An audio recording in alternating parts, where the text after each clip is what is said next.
Frequency Podcast Network. Stories that matter, podcasts that resonate. Are you tired? In pain? Gaining weight? Experiencing any unusual symptoms at all? Welcome to what seems to be this summer's newest from the wellness industry. These are my top 3 tips for reducing hormonal imbalances. Learn the best hormone balancing tip. This is the one that I give to all of my clients. There are 3 vitamins that I love that support hormone balance. If you have these symptoms, you might have a hormonal imbalance. Have no fear. Turn to TikTok to cure this in 1 or 2 or 7 or 12 or whatever steps. You will also probably have to buy some stuff. But hey, you'll feel better. Or not. Okay. It's easy to mock. Unless you're actually in pain. Doctors aren't taking you seriously, or you simply can't access a doctor at all. Unless you've tried everything, and nothing seems to work.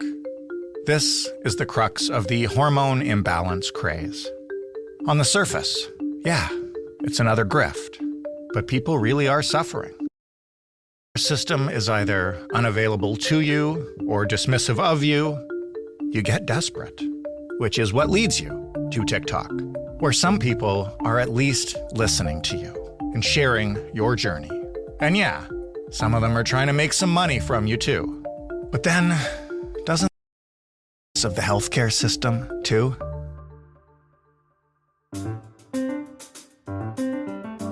I'm Jordan Heath Rawlings. This is The Big Story. Alex Sujong Laughlin is a co-owner of Defector Media and a co-creator of the podcast Normal Gossip. Hi, Alex. Oh, thank you for having me. You're most welcome. I'm going to start by asking you about the term itself that we're going to be discussing today. What exactly is a hormone imbalance? When that term gets thrown around, what are people referring to? So I think there is a medical definition, and then there's a more colloquial use of the term.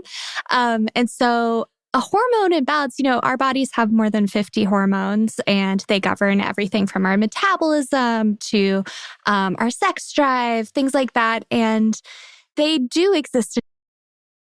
Different health issues or environmental factors can throw off the balance of your hormones. For example, I have low testosterone because I am on a birth control that affects my hormones, right? Right. That is not the kind of hormone imbalance that I'm talking about in this column. A more loosely scientific type of definition that I've been seeing floating around on TikTok specifically among cis women who have anxiety about their health. It's this fear that because of stress, because of the way that they're living, the types of workouts they're doing, the types of work they're doing, that they are messing up their hormones in a way that is having a negative effect on their health and on how they look. And cortisol is particularly the hormone that's at the center of this anxiety.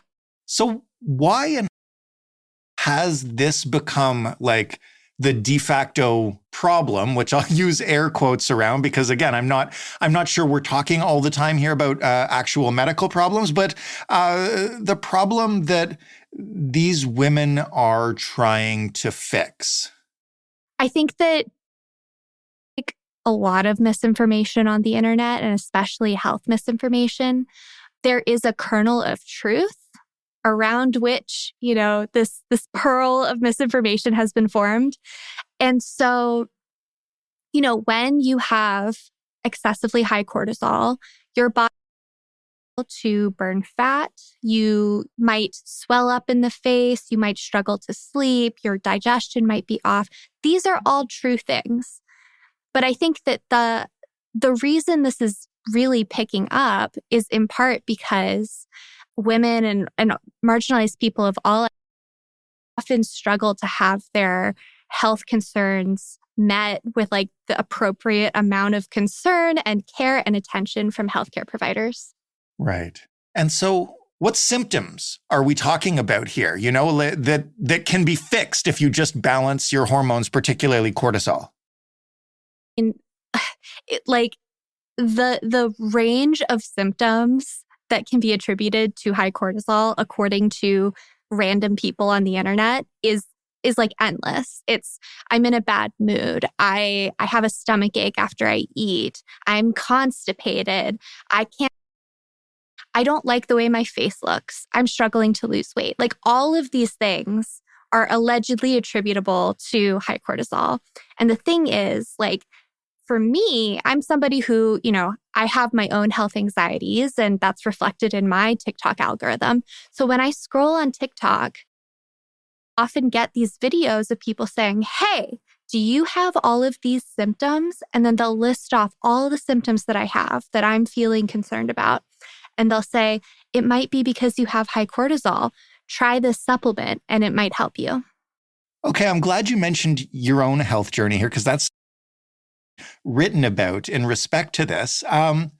How did you, again, as somebody who is an analyst of this kind of corner of the wellness industry, somebody who's already identified this at least partially as misinformation, how does this work on you?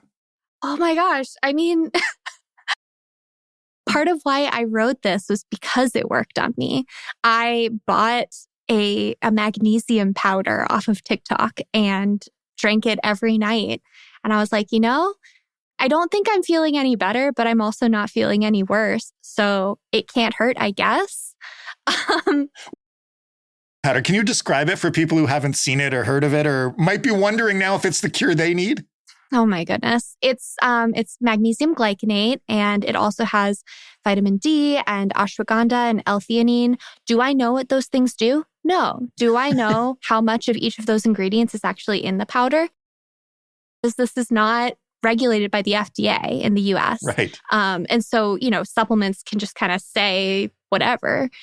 But yeah, I mix a couple spoonfuls of it into my water before I go to bed. And it, maybe it's a placebo effect. Maybe it actually works, but I do kind of helps me relax before it's time to go to bed. Okay, well, when we're discussing things that are not regulated by the FDA, as you mentioned, and things that, are driven an awful lot by feelings of anxiety or worry, and not necessarily diagnosed by a doctor, but self-diagnosed, I guess my question is, where is the line then between placebo and effective medication? There's no control groups for any of this. No, totally. And I mean, something that I think about a lot is that if you have a positive experience because of a placebo effect, positive experience. And so, I think, there's a way you can look at it and say, oh, it's not that bad for somebody to experiment with supplements, especially if they're in conversation with a healthcare provider about it. Where you start to run into concern, this is into, vaccine denial, or, ingesting essential oils to cure cancer, all kinds of medical misinformation that is very rampant in this country and can actually be dangerous and hurt people. It's a thin line between a magnesium supplement and ivermectin. Yeah. In terms of that, though, maybe you can explain a little bit more, and you can share some of your own story if you want, or just in general. What happens to drive people like yourself, other women, marginalized people, away from, again, this is something you had a hormone imbalance, you should discuss with your doctor probably, but lots of people aren't doing that. Yes.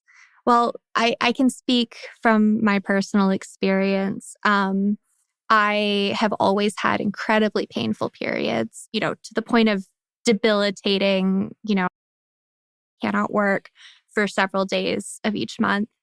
And I've been to several doctors. I went to the ER last summer with pain that was so bad that I was crying.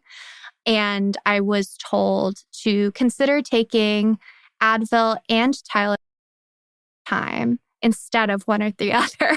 Okay. As if I was not doing that before. So, I had gotten to a point where I was 32. I have had my period since I was 11. So that's 21 years of pain. And that's also of healthcare providers dismissing my pain and telling me that the pain that I was feeling was normal and that it was just what it's like to be a woman. And it got really, really frustrating because I knew that something wasn't right. I knew that I wasn't feeling the type of pain standard for regular, monthly cramps. And so when I finally see that experience reflected in somebody else, when somebody else finally validates, hey, I feel that too, and it sucks, and it's not normal, and this was one thing I did.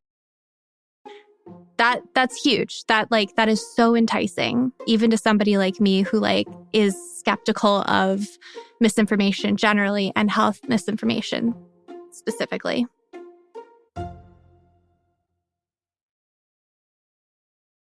When it comes to hormones specific, another, I guess, relatively recent, though gradual phenomenon that makes this more impenetrable to a lot of women in their 30s, which is people are having children later. Can you explain what we know about the relationship, I guess, between childbirth and hormones and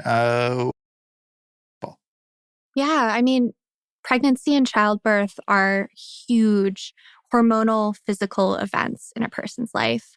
Your body is flooded with hormones when you're pregnant and all through giving birth and postpartum.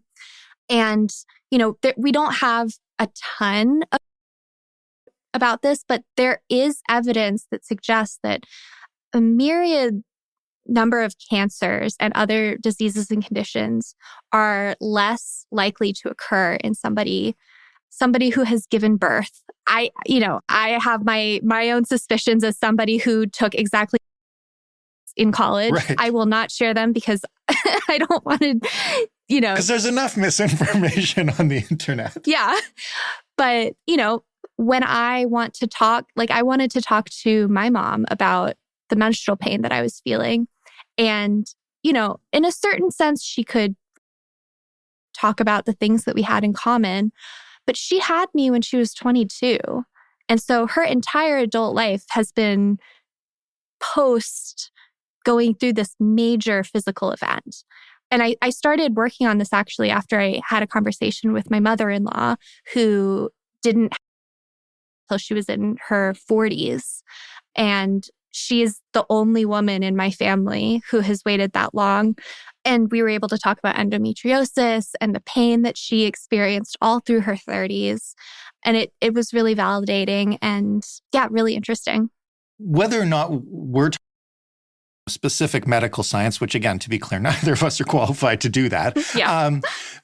But one thing that's becoming really interesting to me in this kind of anecdotal discussion is that the big picture here seems to be that this is a huge vacuum for healthcare professionals, for actual medical expertise. If there is a huge category of women in their 30s experiencing this kind of pain, and enough of them clearly experiencing it to drive a whole little sector of the wellness industry.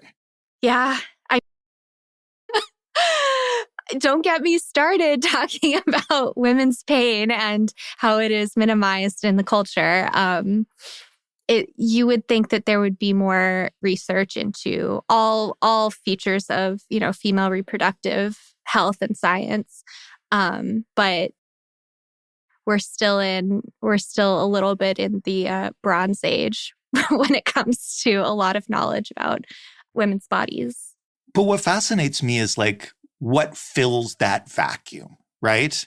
When, to your point, nobody in the actual medical system is validating your experience, but you can go on dozens, hundreds of women describing very similar things. And you mentioned the magnesium supplement, but out there, how many different types of, again, I'll use the air quotes, quote unquote, treatments are there for this kind of medical problem that aren't supplied through official diagnoses? Oh my gosh. So many. I can just right off the top of my head list ones that I have tried myself, which is castor oil packing, where you smear your entire abdomen with castor oil and then wrap a piece of cloth around it so that it can soak into your body. Does it work? I don't know. I do it sometimes still. There are suppositories that you can take that are made of THC and CBD. There's, topical balms made of THC. Like there's all kinds of stuff that you can do. Raspberry leaf tea is another recommended cure, or at least, something to help. Yeah, I'm sure that there are so many more that I don't know about.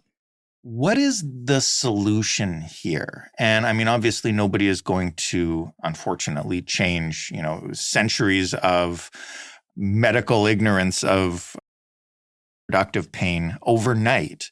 But what would you say to someone who is listening to this right now and has also found themselves, staring in recognition on TikTok at symptoms, whether they're similar to yours or other people's, and, open willing to smear castor oil all over their abdomen or whatever?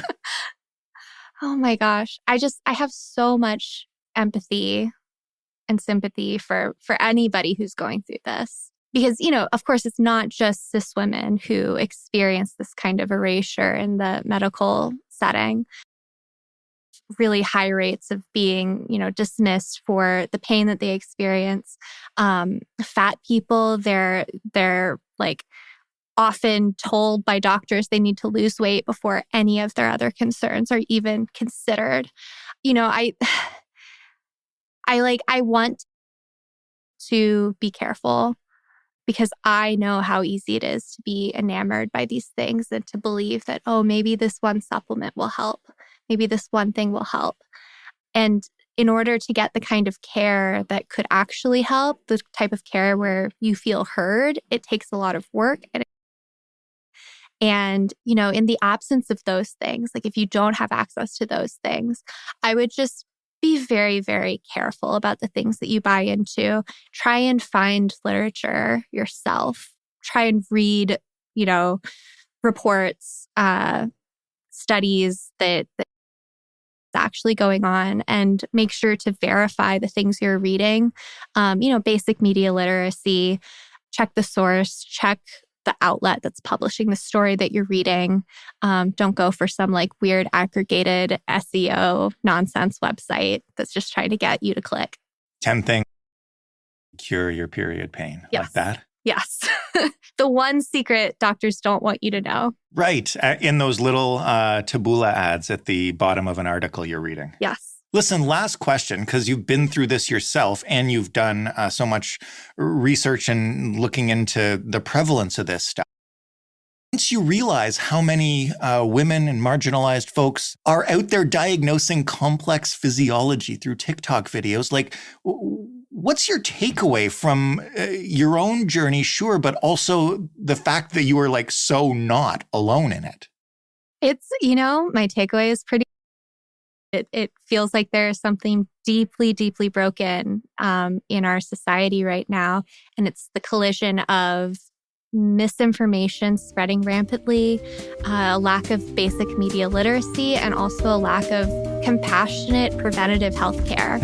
And this is what happens. All of those things come together, and it's a huge bummer. It sucks.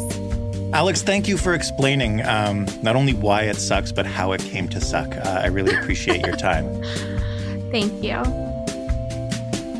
Alex Sujong Laughlin of Defector Media and Normal Gossip, wherever you get your podcasts.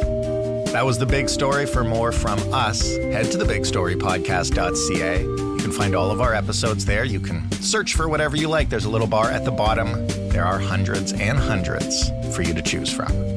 You can send us feedback on what some of the next 100 should be. To us with story ideas at hello@thebigstorypodcast.ca or calling us at 416-935-5935 and leaving a voicemail. The Big Story is in every single podcast player and on your smart speakers. Ask them to play The Big Story Podcast. Joe Fish is the lead producer of Robin Simon is also a producer here. Stephanie Phillips is our showrunner, our sound designer. New to the team is Matt Kesselman. Mary Jubrin is our audience development lead. Diana Kay is our manager of business development. I'm your host and your executive producer, Jordan Heath Rawlings, and together, for the Frequency Podcast Network, of Rogers. We'll have a little treat for you in the feed as usual on Sunday. It's a fun episode from a couple years back, and we'll be back with a fresh big story on Monday, and we'll talk then.